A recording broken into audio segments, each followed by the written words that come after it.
Hi friends, నమస్తే. Welcome back to Chandu చేతి రుచులు. మీ చెన్నకేశవన్. ఇవాళ వీడియోలో రుచికరమైన బలవర్ధకమైన ఒక స్వీట్ లడ్డు రెసిపీతో నేను మీ ముందుకు వచ్చేసానండి. చాలా అంటే చాలా ఈజీ అండ్ వెరీ టేస్టీ.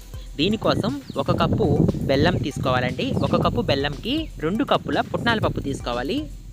అలాగే ఒక కప్పు ఎండు కొబ్బరి తీసుకోవాలి. ఈ ప్లేస్లో మీకు పచ్చి కొబ్బరి ఉన్నా ఓకే.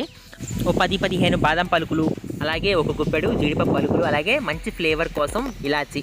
ఇప్పుడు స్టవ్ ఆన్ చేసి ప్యాన్ పెట్టి ప్యాన్లో 4-5 టేబుల్ స్పూన్ల నెయ్యి వేసుకొని, నెయ్యి వేడెక్కిన తర్వాత బాదం ఇంకా జీడిపప్పుని మంచి రంగు వచ్చేంత వరకు వేపుకొని తీసేసి పక్కన పెట్టేసేసుకోవాలి.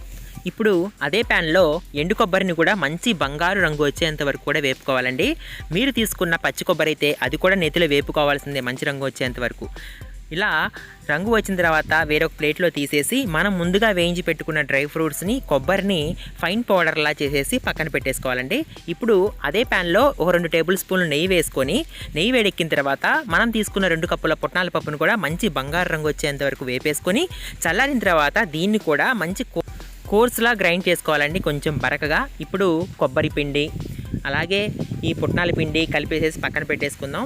మనం ఒక కప్పు బెల్లం అనుకున్నాం కదండి. ఈ బెల్లం మంచి పౌడర్లా ఉంటే ఓకే. అలా కనుక లేకపోతే కనుక మిక్సీ జార్లో వేసేసి మిక్సీ పట్టారంటే మంచి పేస్ట్లా తయారవుతుందండి. ఇలా తయారైతే ఇంకా బెటర్ అండి, చక్కగా లడ్డు కట్టేసుకోవడానికి. అలాగే 3 ఇలాచీలు అనుకున్నాం కదండి, అది కూడా నేను వేసేసాను. ఆ క్లిప్పింగ్ నేను మిస్ అయ్యాను. ఇప్పుడు వేడివేడిగా ఉన్న నెయ్యిని కొంచెం కొంచెంగా వేసుకుంటూ మనకి కావాల్సిన సైజులో లడ్డు కట్టేసుకుంటే ది బెస్ట్ పుట్నాల పప్పు లడ్డు రెడీ అండి. చాలా రుచికరంగా ఉంటుంది, చాలా హెల్తీ కూడా. మీరు చిన్నపిల్లల్ని ఎప్పుడైనా స్వీట్ కావాలని అడిగినప్పుడు త్వరగా తయారు చేసుకోగల ఒక మంచి స్వీట్ లడ్డు రెసిపీ అని చెప్పచ్చండి. మరి అంతేనండి, చాలా ఈజీగా డెలిషియస్గా తయారు చేసేసుకోవచ్చు. బాగుందా? నచ్చిందా? నచ్చితే మీరు కూడా ఒకసారి ట్రై చేయండి. ట్రై చేసిన మీ యొక్క అనుభవాన్ని నాకు కమెంట్ రూపంలో తెలియజేయండి. ఈ వీడియో కనుక మీకు నచ్చినట్లయితే లైక్ చేసి, షేర్ చేసి, సబ్స్క్రైబ్ కూడా చేయండి. Thanks for watching. మరో రోజు మరొక మంచి వీడియోతో మీ ముందు ఉంటానండి. అంతవరకు బాయ్.